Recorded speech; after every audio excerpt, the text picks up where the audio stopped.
So on with the Free Zone with Mr. Joe Atwill. Welcome. Well, it's great to be here, Freeman. Great to be back. It's always wonderful to have you. Did you happen to get a chance to watch the HW funeral? You know, I don't watch mainstream media. I wasn't even aware he died until, I don't know, I mean, I think you told me this morning. I try to stay away from mainstream media. Perhaps not to, complete blackout, but I didn't watch the funeral. The individual is not someone that I have much respect for, and it seems to me that the more ghoulish someone is, the more they will try to make them a hero. Absolutely, and this funeral seemed, would be an example. But with Bush 41, I guess he was the 41st president. He gave the New World Order speech on September 11th, 1990. 11 years before, and so this was foreknowledge. You can see, how monstrous this organization that runs the political system is, that they would not only do something like 9/11, which is obviously a ritual slaughter, but be basically, making a kind of humor about it years before it occurred. And they are, of course, planning to have that date, obviously, as the justification for all of the wars. And so, the foreknowledge that he had is one of the things that is important to be aware of, when you try to understand our world, is that they have awareness of what will happen in the future because they bring the events about. And, I wanted to talk today about the creation of the Nazi Party and also the creation of Zionism, because in fact, they both come from the same group. And so that's not something that people are, particularly aware of. But foreknowledge is something that was exhibited very clearly at the beginning of World War I. And it occurred when the Archduke Ferdinand and his wife were assassinated on June 28th, 1914. The automobile the Archduke was riding in when he was killed had the license plate of A111118. Which, of course, can be read as Armistice 11th November 1918 or 18. This is on the internet. This little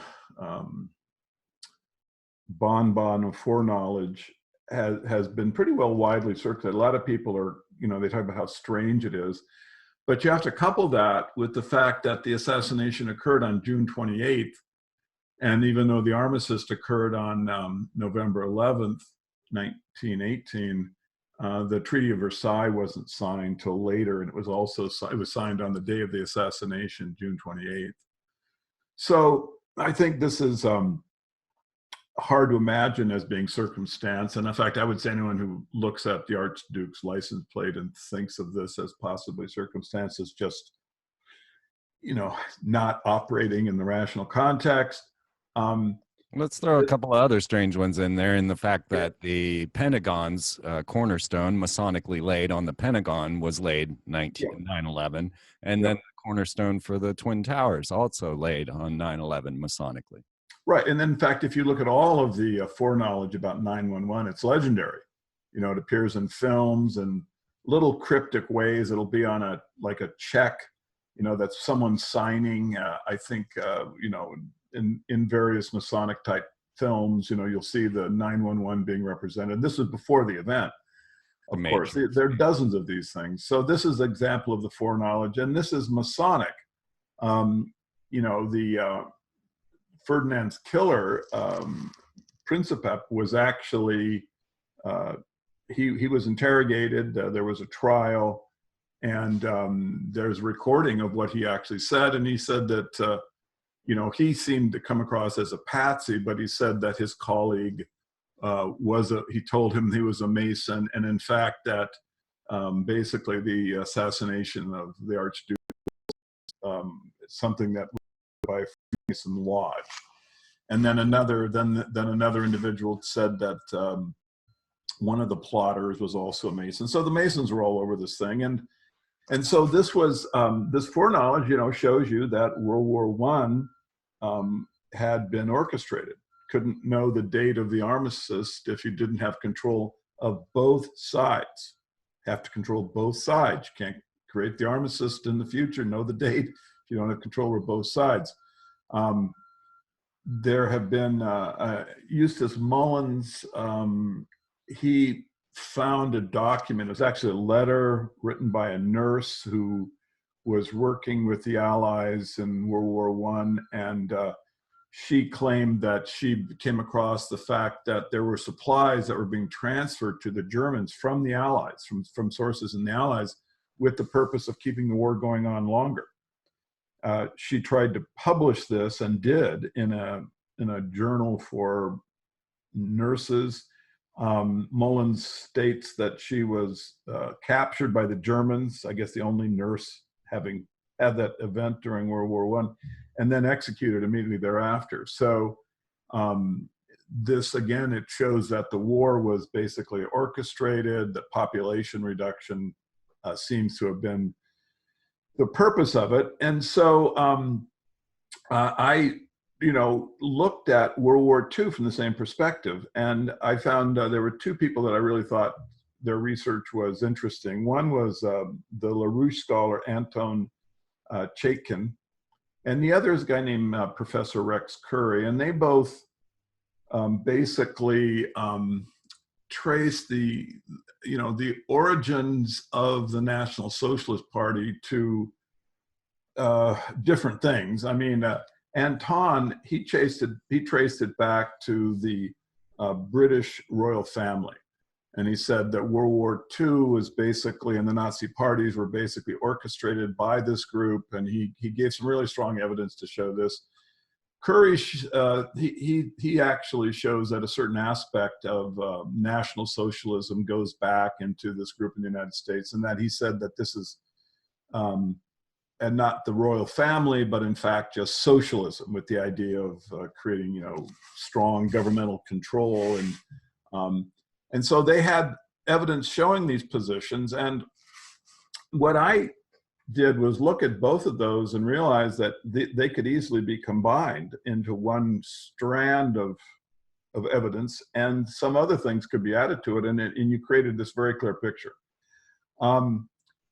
The picture is that the different elements of National Socialism all came from a very small group. And these are, I'll just, you know, list them. And you have the idea of the Aryan supremacy, you have the funding, you have the right-angled Masonic swastika, you have the concept of National Socialism and nationalism in general, and you have the actual Nazi party itself, which is something that comes out of this group. And then in order to get National Socialism moving, you also needed really a strong strand of anti-Semitism to get going. And so then you had the protocols of the Elders of Zion come into into our awareness. And this also comes from the same group. So the group was basically organized, or it's hard to say how the organizational structure of it exists, but it certainly was oriented around Helen Blavatsky. She created this Theosophical Society. And this Theosophical Society basically comes from British Freemasonry. Blavatsky was given what can be called a Masonic passport by a guy named John Yarker. And he was in this Freemason lodge called the Quattro Coronati. So now we're talking about around 1877 going in. Well, 1877 is exactly right. And so from there, you can go forward and you can see all these different elements of, the one-armed salute is coming from the Bellamy brothers, who are theosophists who are working with Blavatsky. They're the ones who created the Pledge of Allegiance in the United States. They developed the concept of National Socialism, and they took it to Germany in the 1880s. Bellamy was a best-selling author in the United States, had this crazy kind of idea about the government running the economy would somehow be good, and he was combined with this sense of nationalism, so National Socialism. So he brings this to Germany in the 1880s, and you know, sometimes people think, well, National Socialism comes about following World War I and the catastrophe that it was for Germany, but no, it actually was far earlier. It comes from Bellamy, who is working with Helen Blavatsky. Blavatsky also develops the Masonic swastika. It had been known and used. It's a different kind of swastika. Swastika normally has its the bottom plane of it would be horizontal, but her trademark swastika was 45 degree. It was you know, angled in that way, and it was right angled. Well, this became the symbol of the Nazi Party. She also promoted this idea of the Aryan race being a and exactly, she wrote a thing called The Secret Doctrine, and this is where you first got the idea of Aryan supremacy. Okay, so it comes through Blavatsky, who now people think of Blavatsky as a mystic, and this is incorrect. I mean, she certainly promoted what can be called mysticism, and I want to talk about mysticism because it's an incredibly important part of how they're able to shape history, how they use it. But Blavatsky actually, I think, comes into the awareness of the controlling group in what's called the Battle of Mentana. And this was a battle that took place in Italy. It was the Italian nationalist and Freemason Garibaldi basically was attempting to unify the country, and so he had an army, and there was a battle against what would be called the Vatican army, or the Pope's army. At the battle, a young woman was there, Helen Blavatsky, and this was long before any sort of, you know, mysticism came about. But when she was in the battle, she was so ferocious that she actually had 5 wounds. Took years to recover. When she met this guy named Henry Steele Olcott, who was a Mason, of course, that helped organize the Theosophical Society, she showed him her left arm, which had been broken in 2 places by a saber stroke, hand-to-hand combat. She'd also been shot twice, once in her right shoulder and once in her leg. So she was not just fighting, but actually, you know, hand-to-hand against the forces of the Pope. He was a brute, man, right up there with Barbara Bush, the enforcer. Yeah. And so this was 10 years before she begins the Theosophical Society, 10 years before.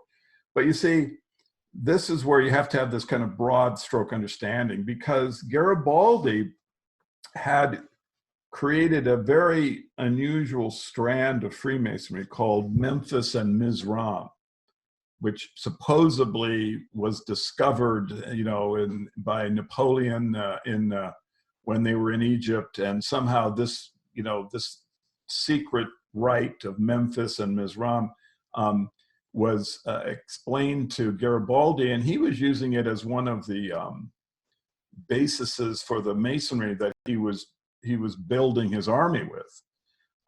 So where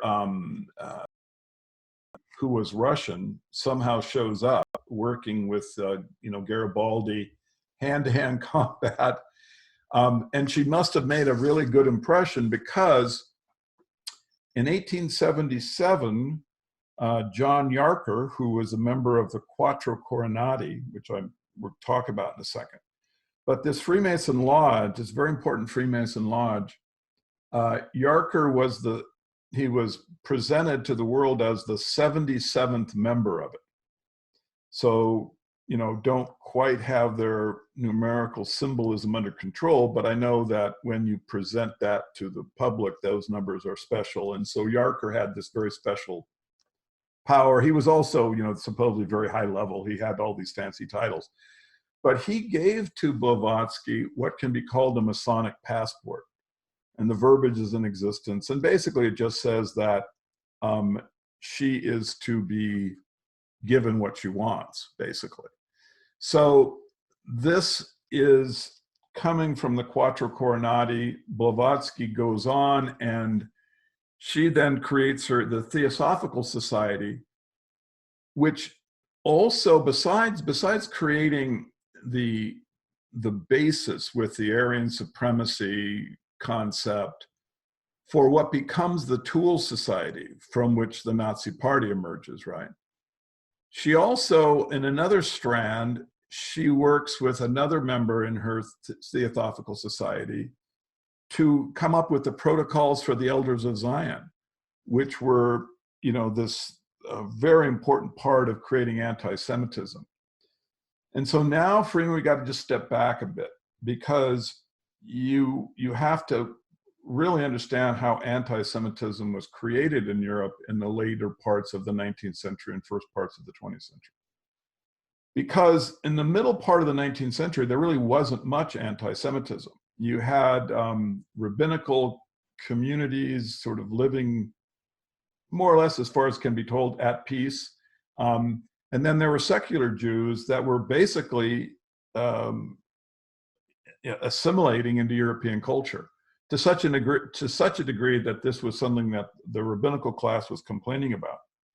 But nowhere was there really there was no Zionism per se. There were maybe one or two rabbis that had no political power and had very small congregations that might have been talking about it.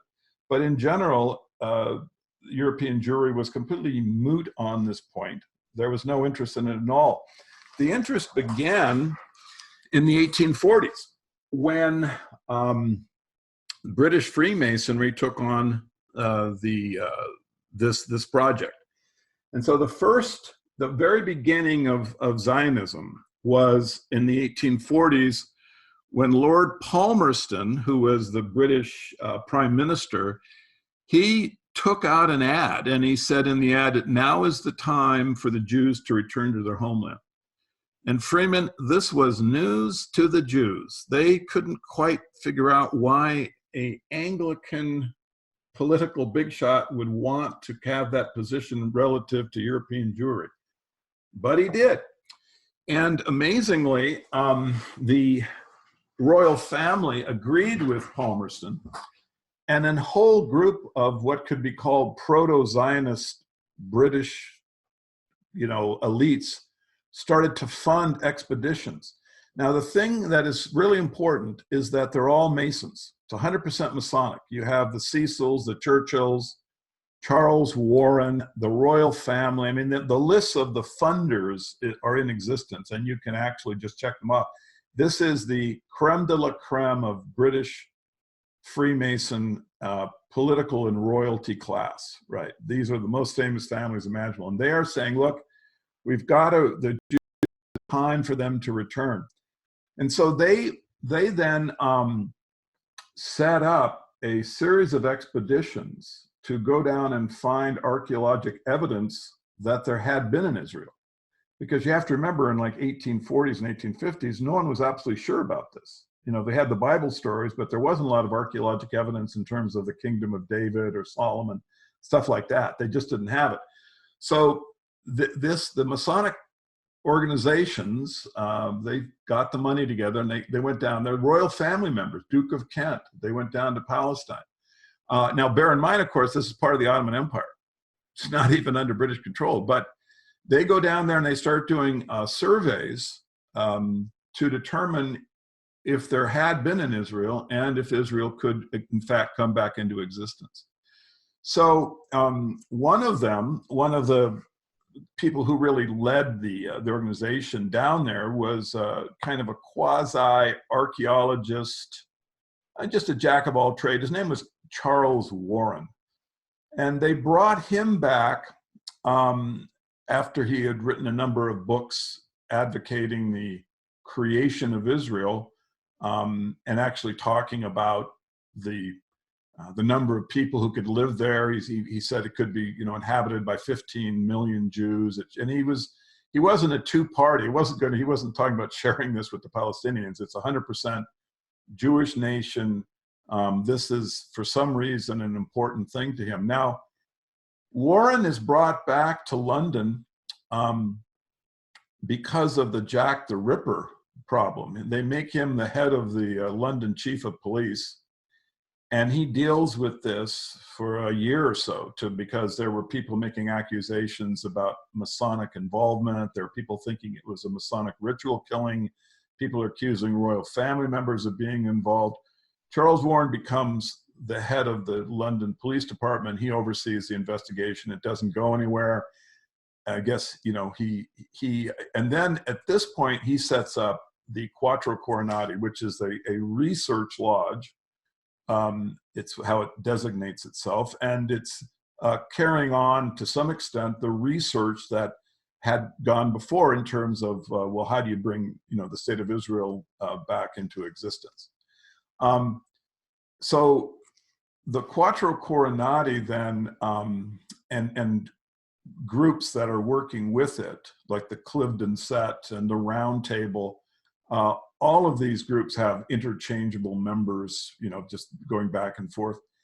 They then go forward with an actual formal Zionism, and they create this guy, Theodor Herzl, who is, he doesn't admit to being an employee, basically, of the organization, but he creates a publication called The Secret Doctrine, or the Jewish Doctrine. And this one guy says, well, you just copied this from Disraeli, Disraeli being the British prime minister who was part of the Quattro Coronati group.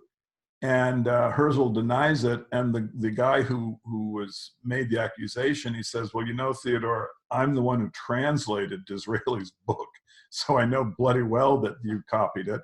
So then they said, well, we don't want to bring it out as under Disraeli's name because this would have explosive, the idea in Europe that the British or the British political class was supporting this Zionist organization. So you could see from that event that Herzl was just, he's just part of this project. So for some reason, they had this project. They wanted to create Israel. And I think it goes, basically you have to look inside of Freemasonry to understand why. I mean, they have as the rebuilding of Solomon's temple is this critical component, right? And so in back of that fact, there is a mystery, well, who are the Freemasons and what is at their high levels? What is their tradition? What is it regarding? But in any case, the Quattro Coronati then becomes involved in the process by which the Nazi Party comes about. One of the first things they do is you start having what can be called as mystical societies that it starts supporting. And then you have the Order of the Gold, which Aleister Crowley comes from, and then became one of the bases for what's Tool Society. But more importantly, they set up the Theosophical Society. And that society then develops, not always under its name, but always using individuals who are linked into it or members of it. You have all of the aspects of of what becomes of the Nazi Party, including the bizarre funding for the rearmament of Germany. Germany basically was able to rearm itself, in the 30s with a war machine that it would use to commit suicide, in effect. But this was because of very favorable financial terms created by, of all people, Montague Norman. Montague Norman was the head of the Bank of England, big Freemason. And you know what? He was also part of this Theosophical Society. He was a huge advocate of Helen Blavatsky. And so you now start seeing organization because you have disparate elements of the creation of the things that eventually bring about the creation of the Nazi Party. You know, you have the anti-Semitism, the National Socialism, the nationalism, the Aryan supremacy, the money. All of these things are coming from this very tiny group. And so it, you know, obviously suggests that what you have is organization, that this isn't, you know, and incidentally, it just couldn't possibly be something that could happen accidentally, because there's just too few people, and the different strands, you know, the money, the creation of the anti-Semitism, the creation of the idea of the Aryan, the economic philosophy of National Socialism. I mean, and then of course the mysticism, because the Nazi Party comes from the mysticism that was developed by the Quattro Coronati. I mean, the Theosophical Society was one strand, but there were others. There was also the OTO, the Golden Dawn. They are the basis then by which you start to have something like the Tool Society becomes possible in Germany, because these mystical societies have been in effect for basically for 30, 40 years. And so when the Tool Society, which was the immediate progenitor of the Nazi Party, and in fact it created the legal corporation that was the Nazi Party. The Workers' Party was from the Tool Society, and that's what Hitler then he actually took over that corporate aspect of the Tool Society when he set up the Nazi Party. So the Tool Society, you know, is you know, heavily kind of developed from the mysticism that comes from Blavatsky. And so Bottendorf, who creates it, is also incredibly a follower of Blavatsky. He's both a Mason and in this particular strand of Masonry, he is a theosophist. And so, you know, you have now, you know, just I think good clarity as to how these things were developed, because you've just got all these little strands that are coming out of different elements, but they're all coming together basically to create the conditions by which what Blavatsky called the world teacher can come into existence. Because you see, when Hitler is introduced to the German people, he's introduced as basically as a mystical character. You know, he's referred to, in fact, in the original speeches, he's always talking about, you know, we are standing before God. And he talks about the race, you know, the Aryans, the German people, as having this religious destiny. These ideas are all coming from Blavatsky. They're not really, even if you look at the speeches, they're not really even transcribed very much. And now this is obviously being done deliberately, because in Italy, you also have the same group producing the mysticism from which Italian Nazism emerges in Mussolini. And just to, you know, it's kind of, this would be too long of a segue, but when Helen Blavatsky fought alongside Garibaldi against the Papist in hand-to-hand combat, where she actually got a saber, you know, that broke 2 bones in her arms and took 2 rounds. Man, she must have been fierce. She was what was called part of Garibaldi's Red Shirts. I don't know if you ever heard of them, but they were, you know, a Masonic kind of papist and fiercely nationalist. And I'll go into that in just one second. But the Red Shirts were defeated, but then became what became known as the Black Shirts.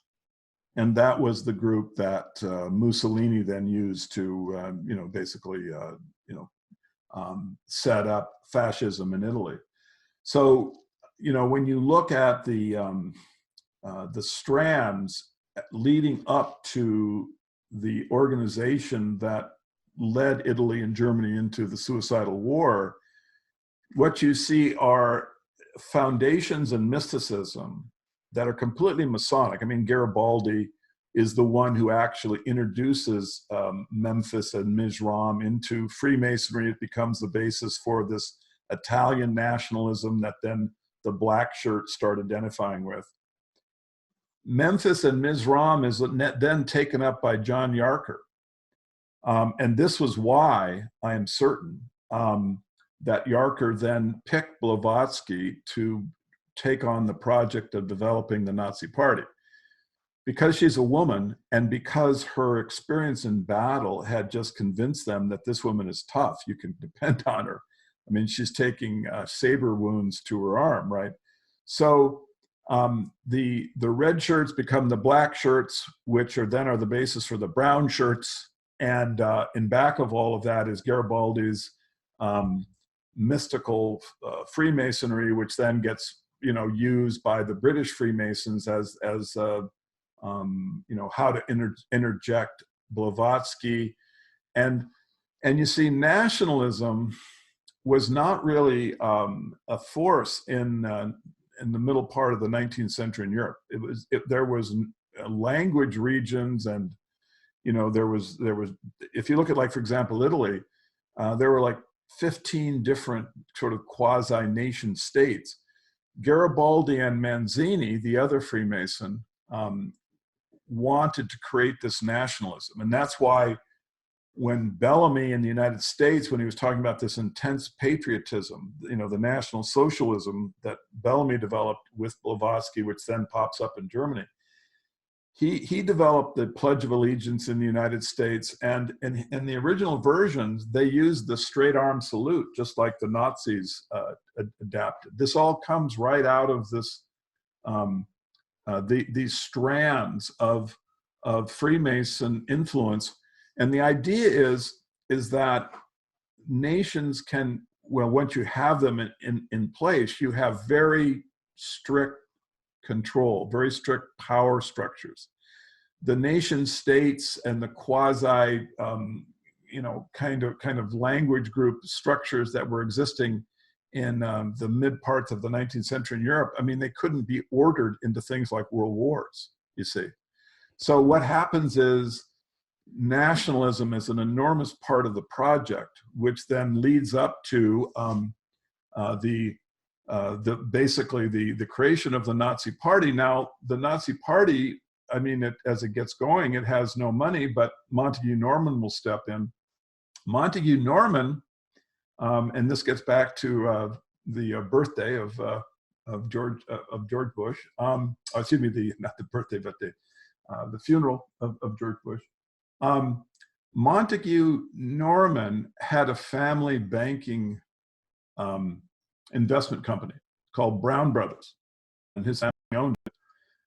He needed to funnel money not just through the Bank of England, but also through the United States and the Federal Reserve System to Germany in different ways.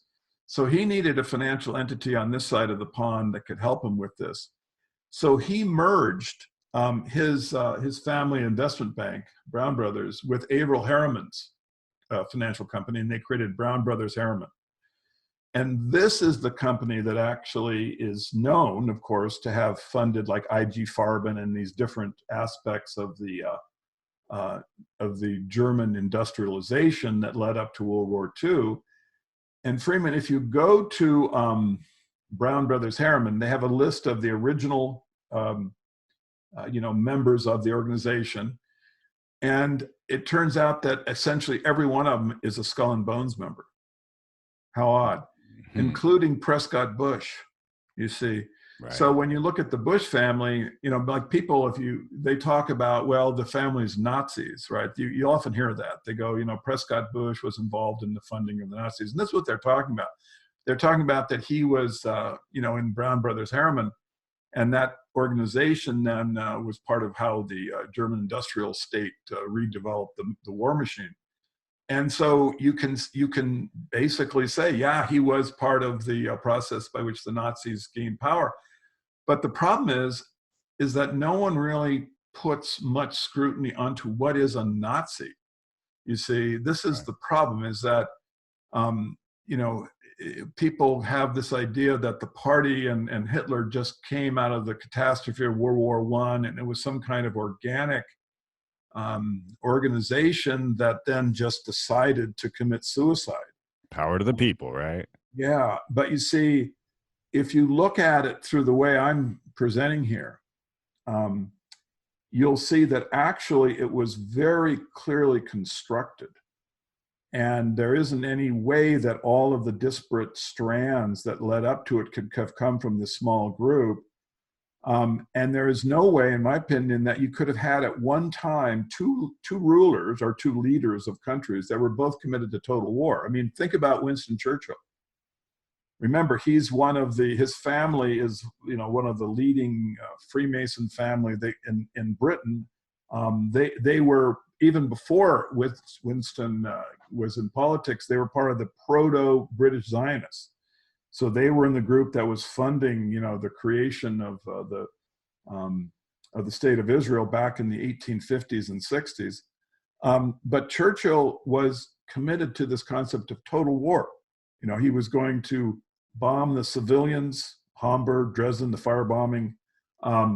Obviously, he knew about Eisenhower's starving of the German soldiers at the end of World War II.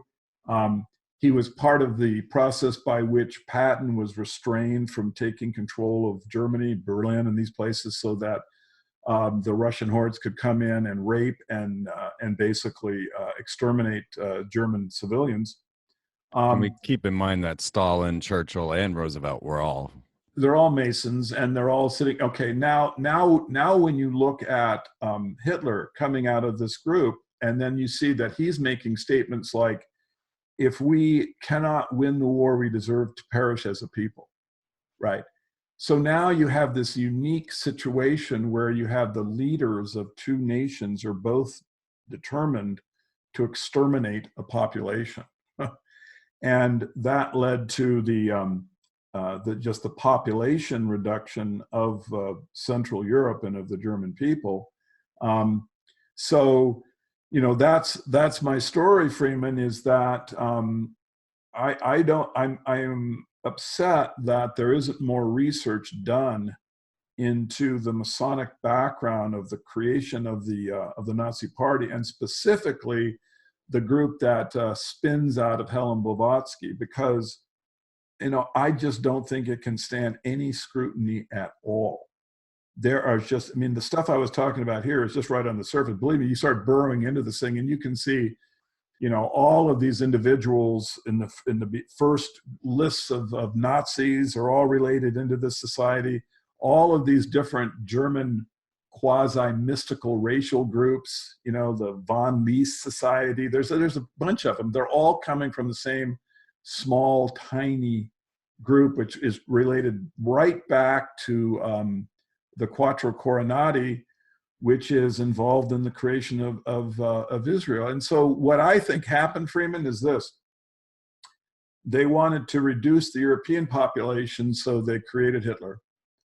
With the idea that he would hold the armies and the population in place. He wouldn't surrender until there was basically genocide. And that this would also be useful for the creation of the state of Israel, because now this group, the very same group that had been promoting, all of these return to Israel, they were also saying, we really need more anti-Semitism, because this would be the great force that would drive the European Jews back to Israel. So it looks to me like you have some very historically minded individuals that don't mind slaughtering lots of people to get the way the world configured the way they want it. And that both the reduction of the European population and the creation of the state of Israel were basically like pieces on a chessboard. And I just want to point one thing out. Palmerston, who can be seen as one of the very proto-Zionists, right? He's the one who's saying, it's time for the Jews to return. It's 1842.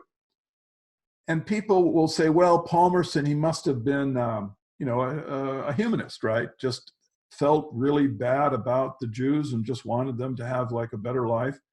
Well, wait a second.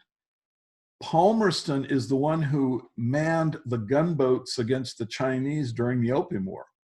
He was the head Freemason of the Orient, and he was directly in charge of the slaughter of the Chinese who tried to resist the opium addiction, right? Palmerston is also one of the largest landowners in Ireland.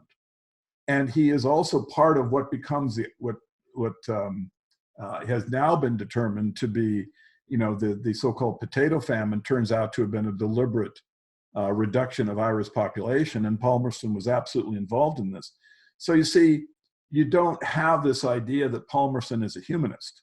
It's not really something that he could possibly have been. And so when you look at him, coming out in 1842 and saying, now is the time for the Jews to return to their homeland, you have to assume that it's coming from the same moral place that led to, the slaughter of the coolies who tried to resist opium addiction and the famine of the Irish people. Insane. I mean, yeah, these people, I don't even think of them as the same species of human as most of the humans I know. I was curious though, as you brought up Mazzini, what stock you put into this letter that supposedly went between Albert Pike, the Scottish Rite 33rd degree Freemason creator, with Mazzini about preparing 3 world wars. Well, I would say this, they would have corrected it, since they have control of the media, if they didn't want us to have that information. The idea of them having foreknowledge is completely confirmed by the Archduke's license plate.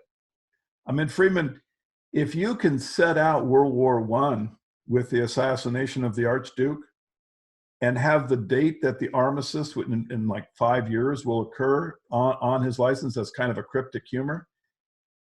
You think that if the letter between Mazzini and Pike was somehow, incorrect, they wouldn't have found a way to erase it. So I have no idea what it means. I mean, it talks about the destruction of Israel, but I don't know what they're actually, I mean, see, the problem here is that they are operating symbolically, and it's a secret society. Some of the stuff we can make sense out of, but others I just don't think, unless you're on the inside, it's just impossible. And so the letter seems very suspicious to me, but in terms of what I haven't a clue. Right. And kind of the same with the Protocols of the Elders of Zion, because I've read that it was actually originally written for Napoleon II, and then it was actually a plagiarism of a plagiarism, and then brought to us in right. Well, let me explain that, because this Sure. is another critical thing. If people don't know these details, they'll have a hard time understanding the world we live in. So the protocols were absolutely necessary for the creation of the state of Israel. They were really what got anti-Semitism going. Before that, there really wasn't a whole lot of energy, anti-Semitic energy. But after the protocols were released, which were distributed by the Tool Society, so the Theosophical Society, Sabatendorf and Blavatsky are in play here. They are, I mean, first of all, Jelinka, who finds the protocols miraculously, is working for Blavatsky. She's a theosophist, right? They actually have records of them meeting together and arranging all of this. So the protocols come out, they have a service, they build up the anti-Semitism. But believe me, this group is completely supporting Jews, right? This seems to be the group that they're focused upon in terms of protection. So they can't really let the protocols stand as, after it's done its work to create the anti-Semitism following World War II. They have to neutralize it. So you're right, they found a document. It was found in a library in Istanbul. And it was amazing that it was found. I mean, it's just this historical miracle. But guess who was the guy who found it? Who? Allen Dulles. No way. CIA. Yeah. So Allen Dulles, intrepid literary researcher, came across, an archaic document, a manuscript, and he realized that this had to have been the basis for the protocols. This was then brought out, and then it was revealed to the world that, look, the protocols are a fraud. Allen Dulles. So, Right. I mean, this is, preposterous, and it is ridiculous, and so we shouldn't really take what we have as history seriously. The wars, in my opinion, Civil War, World War I, World War II. I mean, these things are simply systems of population reduction. And They have always got masonry they've got behind it. control of our political class on both sides. You see, they create some fake basis for a struggle. They pump up nationalism, right? And then they put the two armies together to reduce the population and shatter the races and culture they want off the planet. Right. So, on an off note, what do you think of Trump's nationalism? I mean, I kind of see similarities here between the. Okay, well, the thing about Trump is, you have you have what's called false dialectics. So Trump and Hillary were selected, in my opinion, because they both created hate. In other words, they were both massively hated by the people who opposed them. They weren't, just neutral political figures. They were hateful. And when you hate someone, then you have passion in the process by which one or the other is selected. So basically, we have what you see as like a political system or a political election, but it's simply there to create the passion so that people will think that the democracy is real. The more the hatred, the less people are likely to see the strings, that are pulling the different puppets. I mean, Hillary and Donald were simply puppets that were there to, bedazzle the public into thinking that there was something meaningful happening with the election. If you want to know about Trump, I mean, look at his uncle. When Nikola Tesla, when he passed away, there were all kinds of rumors about, kind of science that he developed that might be useful for the common person, right? Sort of a cheaper way of getting energy, electricity to people. There was all kinds of rumors like that. His intellectual estate was seized by the government, all of it. And they took it to a physicist to vet to see if there was anything here that they had to worry about. The physicist said, this is should never be shown to the public, and it has been locked away ever since, state secret. The physicist was Donald Trump's uncle. Right. Right. So, the family is an insider family. I mean, I've been saying over and over again, you got to get DNA testing on these guys. Right. You think that Hillary is whatever she claims, or Trump? I mean, first of all, Trump's hair. I remember he had brown hair when he was a kid. Right. It's blonde hair, and Hillary's got blonde hair too. I mean, I didn't see any blonde-haired people in the hierarchy of the Third Reich. Where were the blondes there? If that was supposedly just these German people, But now you get Donald and Hillary with blonde hair. I don't buy it, Freeman. I don't know where they come from or how they generate them, but I just think that we really need, if we're going to have a better quality of democracy, some DNA testing of these guys.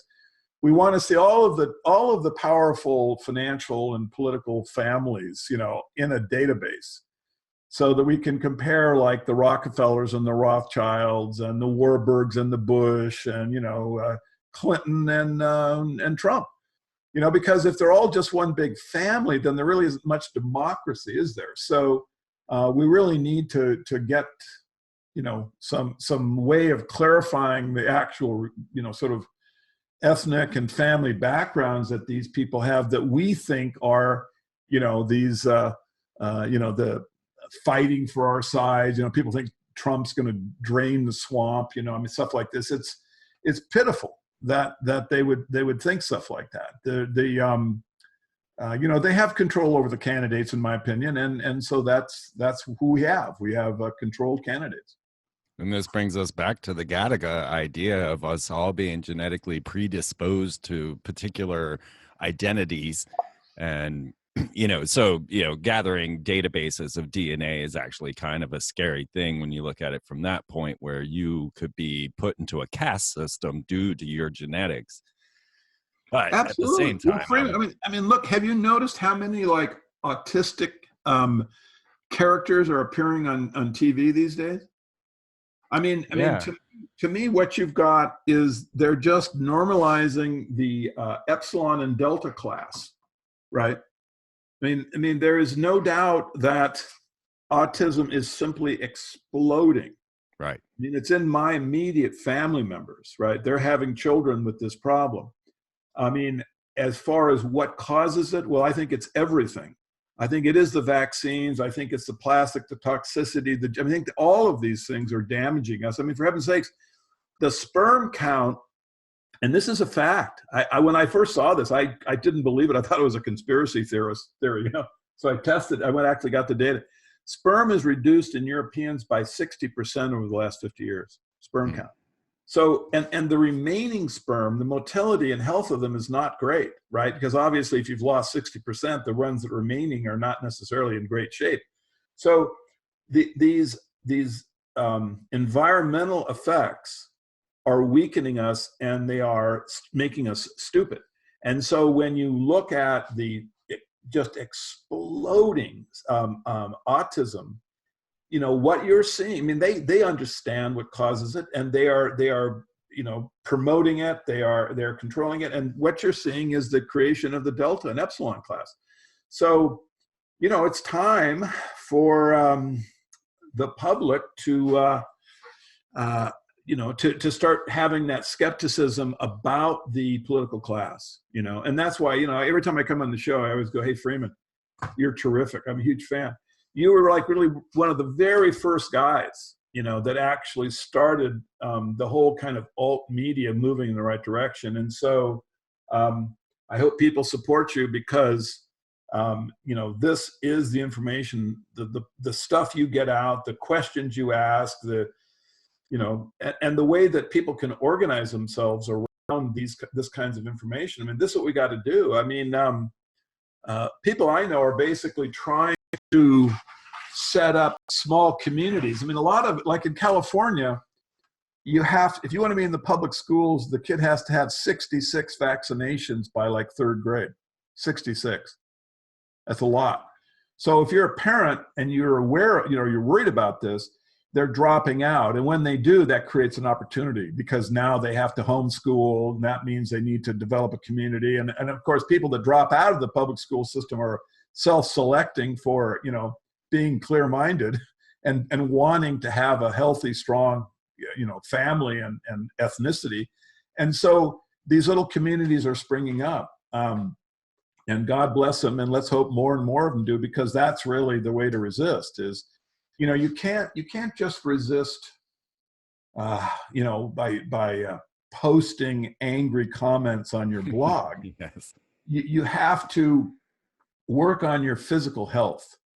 That's something I just cannot stress too much. You cannot eat toxic food. You just can't. You're going to diminish your energy, and you're going to poison your offspring. Well, let's just throw it in there that Ray Kroc of McDonald's was also a Freemason. What a shock. Yes. What you could shock. Throw in there J.C. Penney, Yeah. See this, but 20 years ago, people wouldn't have organized this information. But now, because of shows like yours, they do. They are starting to realize that, there is basically a ruling class. We thought we lived in a democracy. There is a ruling class, and it is completely satanic. I suppose you saw perhaps, I'm not sure we talked about this, but at the last time we were here, but you had that email, the WikiLeaks, where Podesta got an email from this woman, and she said she needed a Thelema favor, right? Thelema favor. And for those that don't know, that's the OTO guys. That's the OTO, right? We're back here we're back right back here to the Quattro Coronati, right back. It all seems like, hey, this is all just kind of wild, strands going here and there. Will you outline just real quick the Quattro Coronati so that we all understand what you mean? The Quattro Coronati was the research lodge that Charles Warren worked with members of the royal family to create in London. Okay. And that lodge created different programs, or basically it was involved with the Theosophical Society and all of the supporting elements there. But it also was involved with what was called the OTO. That was the and the Order of the Golden Dawn, and this is where Aleister Crowley comes from. So Crowley had met with John Yarker, who created this Masonic passport that let Blavatsky go around and get everything set up, right? But he had also met with Crowley and helped get Crowley to function, in the world to create more of the mysticisms. And the Thelema was what he called the religion. But just to show how related it is, when Crowley came into the process, he was in the OTO, and the first rite he went through was the rite of Memphis and Mizraim, right? Remember we talked about how that was kind of like a branding element for Blavatsky, like Egyptian Freemasonry. Exactly right. So Crowley went through this same process. When he comes out, he then goes, in and creates these bizarre mystical religions all throughout the world. They were kind of organized under what he called this Thelema religion. But the point of it is, why, people go, well, why are they doing this? It's crackpot. It's because mysticism is where they can, basically escape scrutiny, right?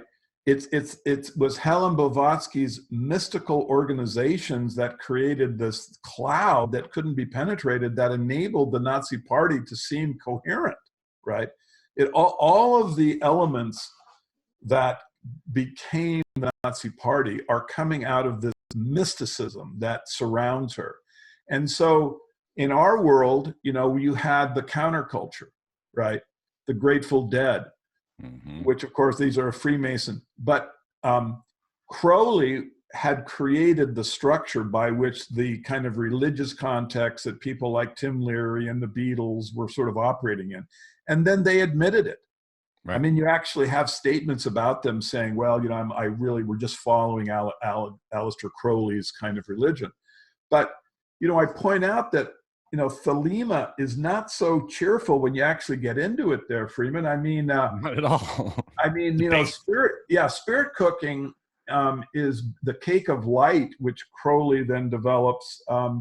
It is a blood ritual.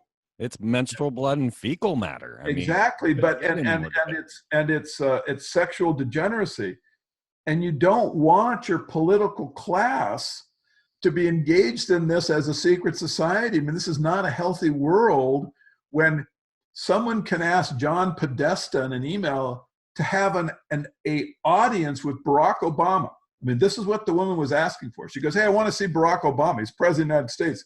I need some help here, Podesta. I know you're wired in there. This is a Thelema favor, right? And he's supposed to know what that means. And on the basis of this, characterization, grant Obama's presence. I mean, this is sick. This is really, really evil. So this isn't a conspiracy theory. The WikiLeaks are there. People can just go and read them. They just don't understand what Thelema is. And they don't understand that Thelema is going back in time to the OTO, which of course is coming out of the Quattro Coronati. It's coming out of this elite British Freemasonry circle that includes the royal family and the banking families like the Rothschilds, the Churchills, the Cecils, this group of a very mysterious ethnic background. No one really knows who in the heck these guys are, but they are creating Thelema through Crowley. They are maneuvering European Jewry, who was completely happy to be there, back down into the Ottoman Empire, to where they think Judea was. And they're also developing the Nazi Party with a lunatic at the helm who will want to fight down to the last German. At the same time, you have Winston Churchill, who says that he believes in nothing other than total war. Right. I believe in nothing but total war, right? In other words, the population has to be reduced. And that was just perfect, because the guy Hitler he was fighting against was saying that, if we lose, the population should be exterminated. So this amazing moment in history where all of the principles of civilization were somehow not in play somehow, right? And there you have it. and then you have this just catastrophic population reduction. So, you know, to me, it's you know, I would just say that the research that I kind of have presented here is really easy for people to do. All of the stuff's on the internet. I mean, I think I've kind of combined it in a way that hasn't been done before. But I'm not trying to take the position like, hey, I've got, you know, some kind of authoritative stamp on all this. Freeman, I'm just trying to get people to start doing the research. There should be thousands of people trying to get to the bottom of what was behind both sides of World War II. You see, Absolutely. That's what we need to do. Thousands and thousands of people should be involved in the research, because I'm telling you, it stinks, and we need to know what happened, because it's led to a very, very, you know, difficult situation now for the. And until Dan Brown, which you can buy in every Grand Lodge across the country, brought this to the surface, most people on this planet didn't have any idea there were secret societies behind anything. I mean, in the general populace. And then Dan Brown comes along, and then Disney comes along with National Treasure, and all of a sudden now everybody knows there's Freemasons, but they don't understand how this has influenced culture and society throughout time. And now here we are, where you've shown pretty clearly how Freemasonry organized this entire World War scenario from World War I into World War II for a population generation situation, not only to depopulate, but also to demoralize and bring about a degenerate society when we get Crowley in there and Thelema, which is the whore of Babylon. And we bring this all together as we lay to rest Magog of Skull and Bones, George H.W. Bush. And certainly there was a lot of joking at his funeral. It seemed more like a roast, but not one mention of his glorious days of masturbating in a coffin at the tomb. I have a little George Bush kind of paranoid internet humor. I know someone who was saying that Google actually, the company was named after Bush. GOG. It isn't. GOG, and yeah. People say that. Well, it's the the number, this huge number, but actually, according to the rumor, and this guy was an employee at one point, and he said, "Nah, the rumor is it was a joke on Bush." So I mean, that's who knows, but it's just. Well, it is curious, because on Wednesday, when they were laying George H.W. to rest, Google's logo was gray. And this is the first time I know of that the L was not green. Everything always changes on that Google logo, but the L is always green for some reason. And this time, Google was gray. I noticed the same thing, and I was amazed. I mean, well, the fact is that the, kind of the NSA corporations like Amazon, Google, Facebook, Microsoft, I mean, these are artificial, they are false corporations. They are basically the technologic slave state with a smiley face.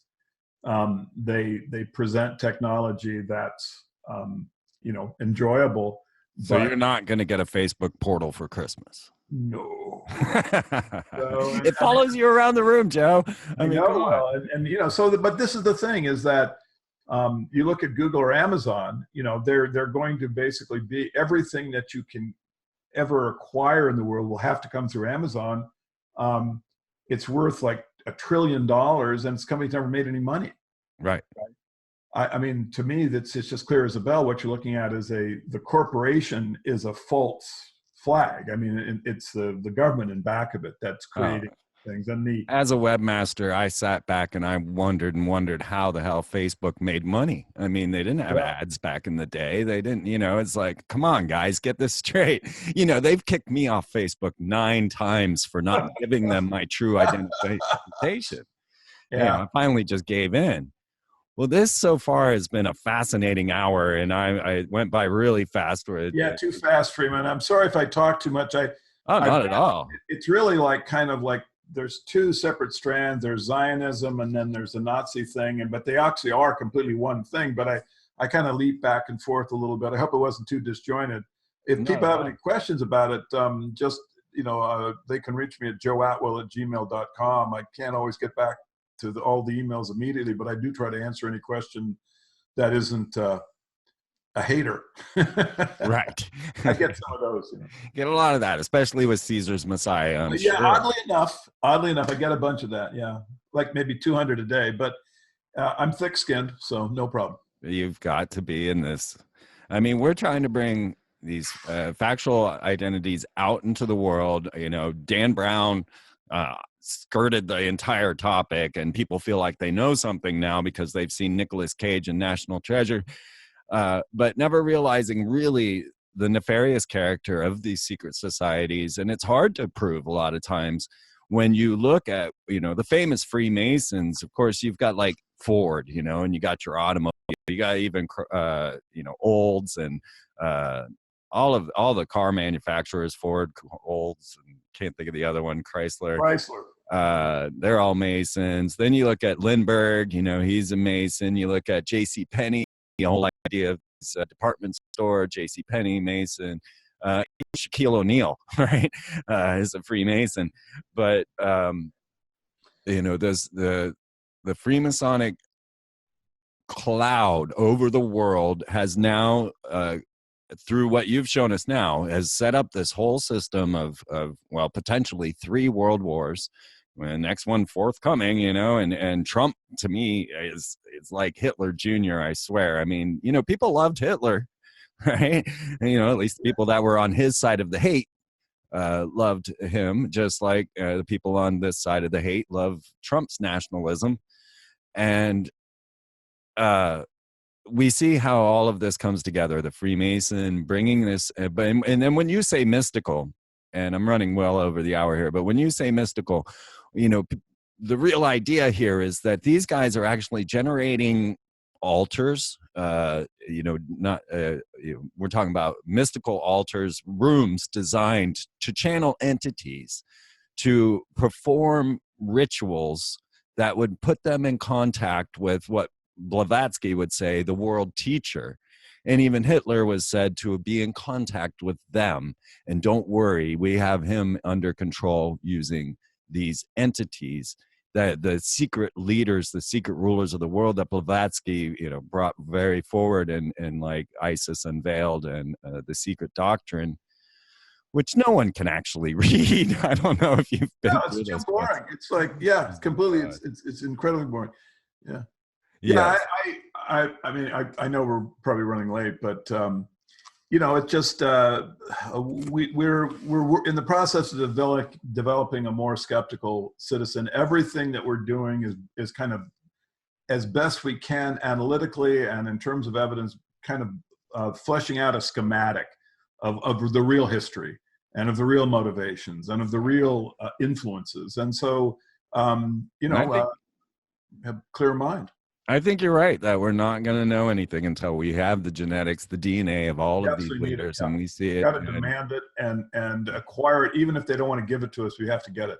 Because then we'll find out that Barbara Bush actually is Coralie's daughter. See, something like that, just in and of itself, if that was true, this would obviously basically upset the whole apple cart of what we think of as history, right? Just one event like that. Or what if that family is related to a famous Jewish banking family? Right. Another thing would just overturn our understanding of what's real. So, it's let's hope we can get it. Well, folks, now we see how we arrived at Trump, and we can see this all the way back from 1840, following this up, coming in through this Freemasonic society, getting into new organizations of Freemasonry. You see now that there are many different factions of Freemasonry. We've got the Memphis Mesrim, and then you can throw in the P2 Lodge when you're talking about Italy.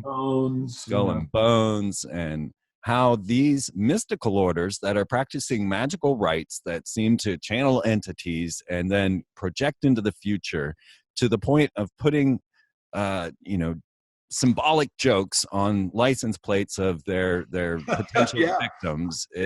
And then, you know, just as you had opened with all the leading of 9/11 that went on prior to 9/11, right up to HW saying on 9/11, 1990, there will be a new world order.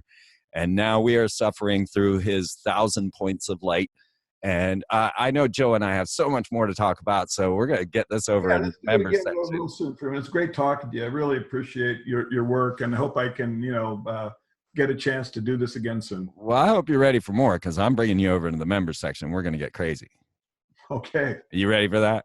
Sure.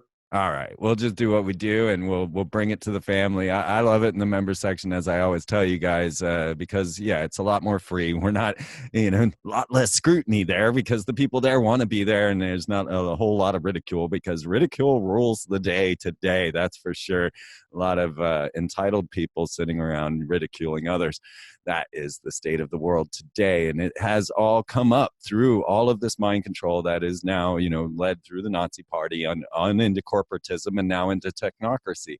So we're going to get deeper and deeper into this. Joe, what do you have going on right now? Anything that you want to let everybody know about? Yeah, they can buy. I have 2 books that are available at go to CaesarsMessiah.com. Buy them there, and I have the 3rd book, which actually I've been writing in the last.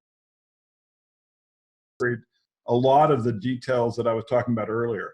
I'm trying to do the best job I can to bring out the actual details of the formation of World War II, so people can see that it was a ritual slaughter.